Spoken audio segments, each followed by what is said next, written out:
Children of God, as a dangerous new phase of conflict grips the Middle East, Catholic bishops across the Gulf and Iran have issued urgent appeals for peace.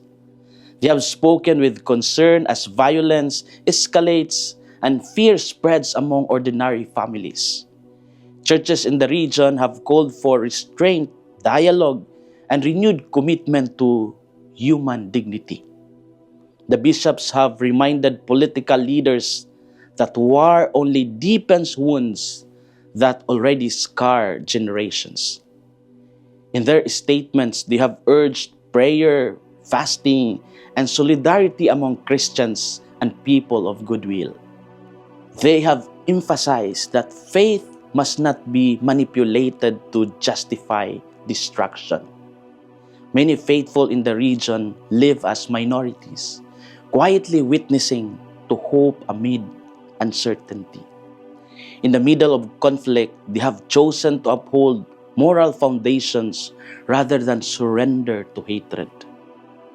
In the Gospel of Matthew, Jesus had declared, "Do not think that I have come to abolish the law or the prophets. I have come not to abolish but to fulfill." He had insisted that not the smallest letter of the law would pass away until all was accomplished. He had warned that whoever broke the least of the commandments and taught others to do so would be called least in the kingdom of heaven. At a time when people expected radical change, he affirmed continuity with God's saving plan. He did not destroy the foundation, he deepened it. What are our inspirations for today? First, fulfillment is deeper than destruction. Jesus had clarified that he did not come to erase the law, but to bring it to its fullness. He revealed its true heart, which was love. In a time of crisis, people are tempted to tear everything down. Conflict in the Middle East shows how quickly structures collapse when trust disappears. Yet destruction rarely produces lasting peace. Today we are invited to build bridges, not tear them down. We fulfill God's law when we choose reconciliation over revenge, dialogue over division, and mercy over violence. Second, great things come from small beginnings. Jesus had spoken about the smallest letter and the tiniest part of a letter, meaning nothing in God's plan was insignificant. Even what seemed minor carried great weight.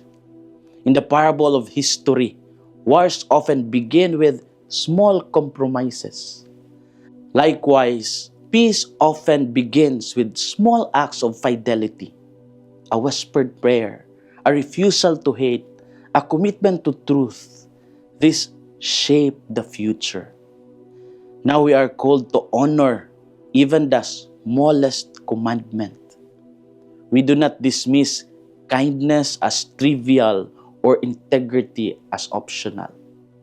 As we reflect, we ask ourselves, do I respect the small moral choices that shape my character each day? When conflict arises around me, do I build bridges or burn them? How can I live God's commandments in a way that promotes peace in my family and community?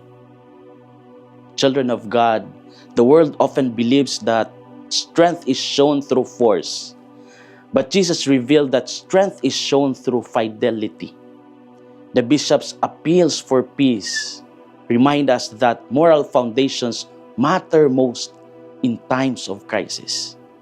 Jesus did not abolish what was given by God. He fulfilled it with love. We are heirs of that same calling.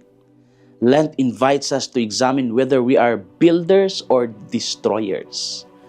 When we practice even the smallest teaching with sincerity, we cooperate in God's greater design.